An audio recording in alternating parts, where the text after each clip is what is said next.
ఏంటి ఈరోజు నా ముద్దుల మనవరాలు కథ వినడానికి ఇంకా రావట్లేదు? అమ్మమ్మ, ఈరోజు నాకేం స్టోరీ చెప్పబోతున్నావు? సరే, ఈ రోజు నీకు మరొక మంచి స్టోరీ చెప్తాను. అది కూడా మన టేల్ ట్రీ స్టోరీస్ నుండి. హాయ్ పిల్లలు, ఎలా ఉన్నారు? ఇవాళ మన స్టోరీ వచ్చేసి ఐకమత్యమే మహాబలం. అనగనగా ఒక ఊరిలో రాము, సోము, భీము మరియు అర్జున్ అనే 4 ఎద్దులు చాలా స్నేహంగా ఉండేవి. వాటి స్నేహాన్ని ఎలాగైనా విడగొట్టాలని ఒక రాజు సింహం ఎల్లప్పుడూ ప్రయత్నిస్తూ ఉండేది. ఆ 4 మిత్రులు ఒకరోజు గడ్డి మేస్తూ ఉండగా హఠాత్తుగా వెనక నుండి ఆ రాజు సింహం దాడి చేసింది. అప్పుడు అవన్నీ కలిసి దాన్ని దూరంగా గెదిమివేశాయి. అవి అలా కలిసిమెలిసి ఉండడం వల్ల ఆ సింహం కూడా భయపడి పారిపోయింది.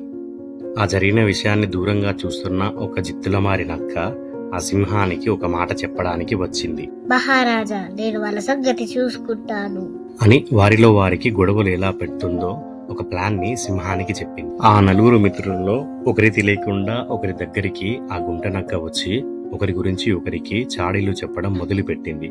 వాళ్ళ స్నేహాన్ని ఒకరి నుండి ఒకరికి దూరం చేసింది. గుంట నక్క చెప్పిన అబద్ధాలను విని ఆ 4 స్నేహితులు విడిపోయారు.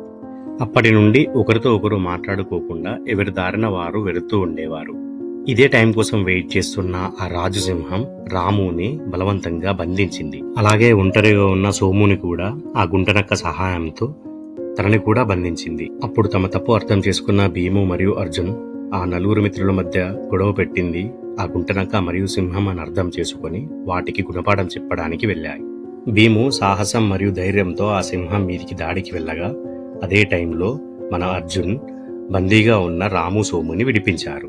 మళ్లీ తిరిగి కలిసిన మన 4 మిత్రులు ఐకమత్యంతో నిలబడి వారిపై దాడి చేసిన సింహాన్ని మరియు ఆ గుంటనక్కని అక్కడి నుండి తరిమివేశాయి.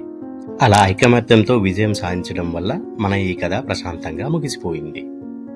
మోరల్ ఆఫ్ ద స్టోరీ: ఐకమత్యమే మహాబలం. కలిసి ఉంటే కలదు సుఖం. Open YouTube app and sign in with your parent account. Find the video or channel you want to share. Tap the share button under the video player. Select with kids from sharing option. Your child can see these videos in the share